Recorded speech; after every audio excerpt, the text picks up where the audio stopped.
Yeah, I graduated from Mather in 1966, and we may have been one of the last classes to have gone K through 12. I started going to Mather in 1970 as a seventh grader and went all the way through. I graduated in 1966 from Mather High School. I was in middle school when I went through it. My sister Nancy did, my sister Mary Sue did, my brother Richard. So the four of us were there. Mather was a high school when I came over. We went to Mather in elementary school. Mather was a middle school. Mather elementary school. Mather Middle School. Mather Middle School. I graduated in 1950 from Mather High School. The high school was upstairs and the elementary was downstairs. That's how the school was when I went to school. And what I remember about the kindergarten room is they had a cute little bathroom and the toilet was miniature. Then you went upstairs to the high school, 9, 10, 11, and 12. And 221, that was the big study hall. That's divided now, upstairs in the middle. Last time I was there, they've got it divided into a couple of rooms, but it was one big room. And if you had that for one period and you were smart enough to use it, you didn't have to bring your books home and do homework. So Mather at present time, we are a pre-K through 5 building. We have approximately 260 students in the building at this point. We started this year with full day preschool for the first time, Monday through Thursday, so that was a nice addition for us. Well, when we were seniors, we were the first class to go on we went on a cruise. We went to Niagara Falls. Really? Yeah, we raised money and On we a went boat cruise? on a boat. Yeah, we went through the locks. Oh, wow, that's cool. Yeah. That was your senior That trip? was 1950 senior trip. Senior trips. At the end of the senior year, you got to go, and we were actually an overnight one. We stayed in St. Ignace, the whole class, on a bus, like 65 kids, and went over to Mackinac Island the next day and then came back home. In our junior year, we won the districts, we won the regionals, and we went to the quarterfinal and got beat in down in Petoskey. It was Ludington we were playing, and one of the players on the other side that was responsible for beating us went on to play at the University of Michigan. His name was Pete Tillotson, and he was 6'10". And can you imagine trying to jump ball? And they jumped ball there, and they didn't trade in and out. So every time you go to jump, you had to jump this giant. And he was a big reason we lost that quarterfinal. When we won those contests and came home, the entire town turned out for us. We had cars stretching from Munising clear out to Shingleton, honking horns, bringing us home from over in the Sioux. And that's where we had won the district. When I was a senior, 1950, it was also the city Centennial. And we were involved in the parade, and we wore 1900 clothes, and we rode a bicycle for two and all that. Well, graduation was a 2-day process. Sunday afternoon, this is graduation, 12th grade. When you graduated on Sunday afternoon, you went to the high school and they had a religious ceremony called baccalaureate. And they had one of the local ministers would give the sermon. It lasted maybe 45 minutes, but the graduates all marched in with their caps and gowns, just like graduation night. Then on Tuesday night was graduation. And when we finally escaped from school in 12th grade and graduated, we all graduated on the stage of Mather Auditorium. Our auditorium was second to none, and still is. My memories of the auditorium are probably the most prominent memories I have of Mather. Oh, that beautiful auditorium. We had a lot going in the auditorium. Of course, we have band concerts now, but I mean, they had plays, and we had a pep rally every Friday. In the auditorium? In the auditorium, and the whole school would go, and the cheerleaders, of course, would be up there, and then they would call the team up. Not every school had a stage like that, like a professionally built stage in an upper deck. I always thought that was really interesting to have that in a school, and it was a really nice facility to have available to us at that age. I think my favorite thing that I've ever done in the auditorium was music class. We used to get in there, we had like specials at the end of the day, and we would go down and sing for an hour. She used to be The the entertainment, entertainment at the concert. yeah. She would draw hearts and blow kisses to everybody, and I would have people come up to me and say, "I come to these things just to watch your daughter." That's It true. was so fun. The acoustics in that auditorium are the best you could ask for. We've had different programs performed there where people understand the sound and how sound moves, and they've all said that what a spectacular construction to keep the sound of the music inside the auditorium and so everyone can enjoy it. The balconies were all curved wood railings and stuff like that. And it was used for a lot of things, band, and every year there was a junior and senior play. I've had pictures of it, of course, totally empty and or full. And no, I just think it's a beautiful auditorium. It's certainly an asset to the community. I was in there today for our AR goal and What's that? the prizes. The horse assembly. The horse assembly. I remember the prank that went on, that would have been our junior year, where we pulled a prank on the whole body, all the teachers, all the kids. We had an April Fool's joke for them, and what we had done is we had circulated the approval of it with Mr. Burkle's signature on the paper. We circulated it to all the teachers, and they all signed that they'd received it. And at 11:30, everyone was dismissed to go to an assembly. And when we got everybody in the auditorium, the Mather Auditorium, the group of us that were in on the prank stood, and on a count of three, we hollered out in loud voices, "April Fools." And that was the end of the program. It was very short-lived. And we got out of school that day. Eventually had 3 days of suspension for that little funny joke.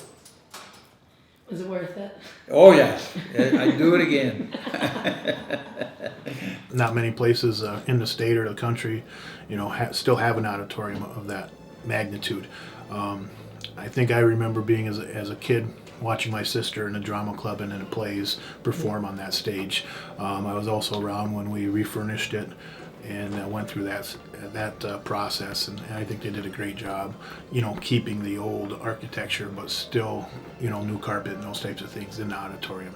I don't know if you still have a door on one side of the school that you could go in there and sneak across the stage, which you weren't supposed to do as a shortcut. You were supposed to go all the way around the halls and go to the other side, but occasionally you might go through that door, go through across the stage quickly, and go out that door. Baby.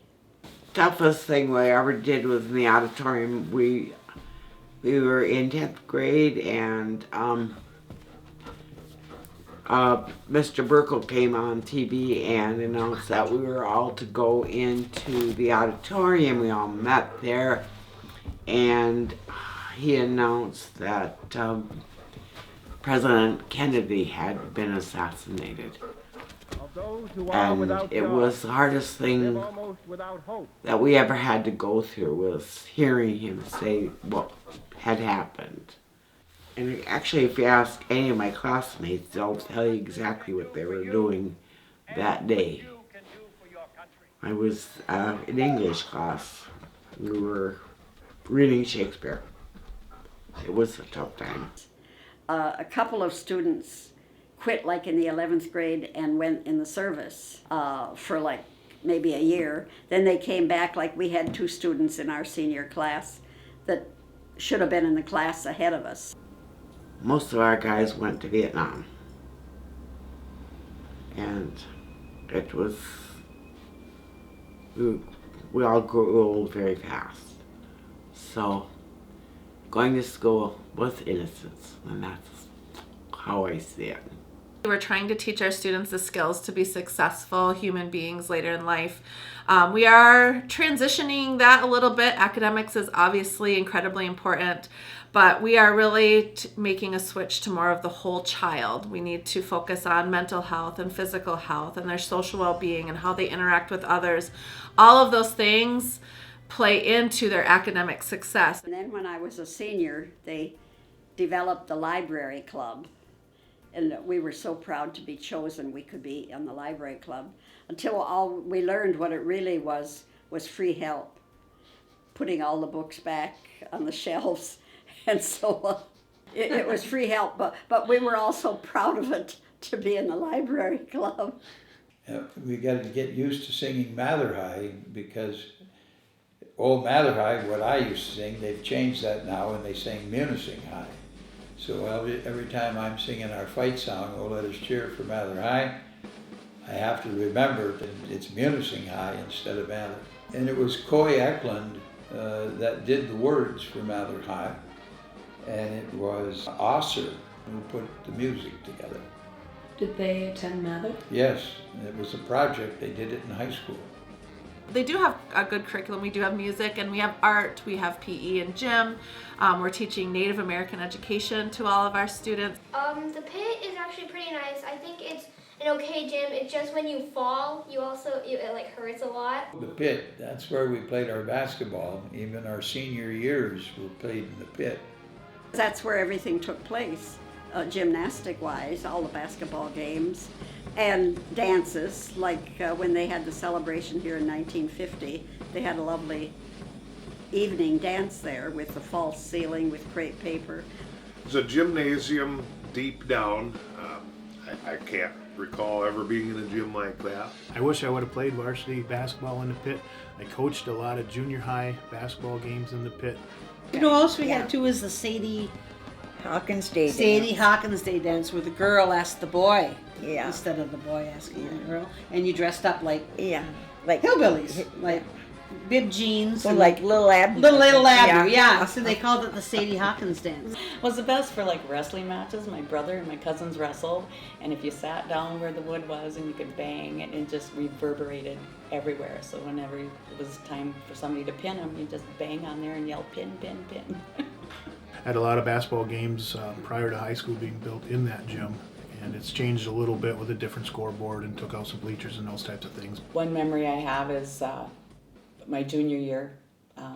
My one classmate, Cindy Boyer, and a senior, Tracy Rowley, were called down onto the floor of the pit, and we didn't know why, but they gave us this little spirit bug. It was orange and black and kind of in the shape of a football, and it had eyes and it had spirit embroidered on it, and they gave it to us because we were at every single game that we could be at. They also had donkey basketball in the gym. Donkey? What's that? They rode donkeys and played basketball. Donkeys! Donkeys, How in the heck did they get them down there? I know Dr. Olson rode one, and Hub Peralt and that group. In the pit? In the pit. How'd they get them down there? I don't know, but they did.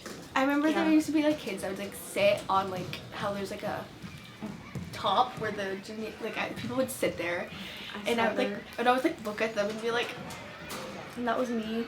That was you. You were that kid. Yeah. You gave me you scared me. Still, youth basketball is put on over there, and volleyball and those types of things still use the gym quite a bit. Gym time down in the pit was always fun. You always had Mr. Giardi. Everyone knows Mr. Giardi. 1, 2, 3, 4. 1, 2, 3, 4. We do gym. I do gym too. Oh. That's really fun. Yeah. For me, it's tiring. We have to do the jogging. Yeah, I like the jogging. I don't miss doing up and arounds at the pit, where you had to run up the stairs, around the whole outside, and then down the stairs. We had to do several laps of that. It's just everything. I mean, the whole school would be down there cheering, and all the basketball games, everybody bouncing off the walls. And it doesn't matter if there's 2 people in there or 200 people in there. It's going to be loud. You're going to have a headache when the game's over with. Mom was a cheerleader. Yeah. You were a cheerleader. I was a cheerleader. Yep, I cheered at Mather Pit. I cheered in the pit too. And of course, the swimming pool was off that, on the other side of it. It's actually located in like the bottom of the gym. The pool, very cold. Not a heated pool, so it was very cold whenever we used it. Oh, the dreaded pool. The dreaded. Oh, that pool. I hated pool. Everybody hated gym class because they had the pool. You had more excuses to not go in. The poor gym teachers. We had Madge Mayforth, Miss Mayforth, and then of course there was Mrs. Schultes. And people never liked the poor gym teacher because her job was, of course, to make you go in the pool. Wasn't it Tuesdays we went? I don't know, but it was we cold. had pool day and we had to yeah. line up on the side of the pool and the coach would say, Jump. yeah, all right, go in. There goes our hairdo. We went to classes with wet heads. I think I had it third hour, and then Yeah. And then you look like a wet rat the rest Yeah. of the day. But good memories of it. It was a good pool. It had a diving board on one end, and we'd have swimming races. And It was quite. We were one of the few in the Upper Peninsula that had one, so it was well known. It was a great thing to play in and to have races, swimming in it. But that's a thing of the past now. Now it's just used for storage for like Yes. drama club stuff. Yeah, it's filled with desks and tables and dust. And it's deep. Probably a lot and a lot and a lot of I wish dust. it was still open. I think that would be fun to have a pool in school. Yeah, I would love that. Mm-hmm. Yeah. I would Yeah, gladly show up to all my next classes. I probably would have joined swim if that was an option. I'd be like, recess, no to recess, yes to pool. I'm done with you. We had fan buses back then.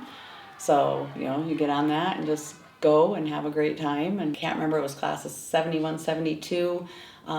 They ended up going to the Great National Conference in the Sioux. And so we had a fan bus for that. And the bus driver took a wrong turn and we were almost to the to the bridge to take us to Canada. When my dad died, he had given some money to the school for the building of a track. And we got some bond issues from the state, and they built the stadium long after I was out of school. And so it's post 1955. I graduated in 1955. We did play football up there, but not in its current location. Our track was non-existent, and we ran track where the elementary school was built. So that was where we trained. But we could, to really train, we had to go to Chatham and use their cinder track. So back in the 50s, we were going out there and racing out there on the cinder track. But we didn't have lights, so they were all day games. And the neat thing too, what I liked, was the football games were on Saturday and in the afternoon. So I missed that. Being able to photograph a day game, when they came in with the lights, you had to kind of go with flash and with film. We're talking film yet. It didn't work out as well. So I always liked the day games. Stadium, lots of memories there. From playing football to doing marching band to buying pea shooters at Ben Franklin and shooting people in the backs of their ears up in the stands. My brother is in football and lots of the times he plays there. Our football team here in town was always a big deal. So everyone would come and attend these games. Everyone would get together and just have a great time watching these kids play their hearts out. Football games, me and my friends used to hang out in the back of it, and that was really fun, and like climbing up the hill. I love to sled on those giant hills. I like it because there's this big hill we get to sled on every winter. Oh yes, I love that. Yes, especially in school. Yes, you get to bring your own sled. I ride my saucer down, and if we I'm dead every time. A few years back, we did the bond proposal, and there was talk then about making this an apartment building and selling it to a construction company. And we brought that to the public and said, hey, we'll build onto the high school and elementary floor. And the community really came back against it. They did not want this building to be changed to anything else other than a school. And the school board and the district had to look at, what the plans were and really take in the community's feelings for it. That this building means a lot to the people in the community, and our grandparents and great grandparents of students here have gone to this building, and it's meaningful to the city of Munising. So I think we heard that loud and clear, and our goal is to keep Mather open and keep it up to date and allow it to be an elementary school as long as the building can hold. It is definitely a historical building and just beautiful. I can still walk in there to this day, and the smell and the sounds and the look just bring me back to, being 11 years old and running around the halls. Well, it's old, but we should always take care of it. Plus, it's awesome and big. I loved high school. Me too, I had a blast. Many years I ago. remember Mr. Carberry standing there. Let's move, people! I just love Mather. I always have. And I still, when I have to go there for certain things, it's just a good walk down memory lane. It's got a lot of good memories in it for, I'm sure, a whole lot of people. That one's obviously banned. Yo. Says so. What'd you play? Clarinet. Clarinet? Yeah. And we used to be able to march and play at the same time. Well, the only thing that I like right now is the playground and art and gym. And the thing that I would like the most about it if we still had that pool. I like the playground and the basketball courts. And I like it in the auditorium when we're having a play and then the lights shine down.